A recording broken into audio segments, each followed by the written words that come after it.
Update kasus dugaan penggelapan David Noah, sang musisi diperiksa polisi. Ini faktanya. Kasus dugaan penggelapan yang menyeret nama musisi David Noah bergulir.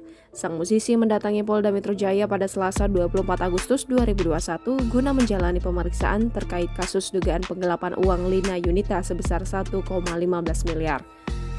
Tidak sendiri, pria bernama asli David Kurnia Albert Dorval ini datang mendampingi tim kuasa hukumnya Hendra Prawira guna memenuhi panggilan penyidik.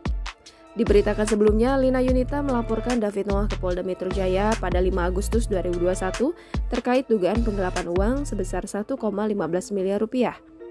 Laporan Lina Yunita diterima petugas Sentra Pelayanan Kepolisian Terpadu Polda Metro Jaya.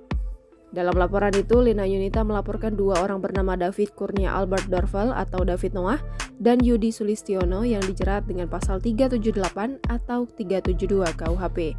Selesai menjalani pemeriksaan selama lebih dari 6 jam, David Noah mengaku laporan Lina Yunita merugikan dirinya. David Noah menegaskan dirinya akan kooperatif menghadapi kasusnya dengan Lina Yunita. Namun, David Noah memastikan dirinya sama sekali tidak melakukan dugaan penggelapan uang tersebut.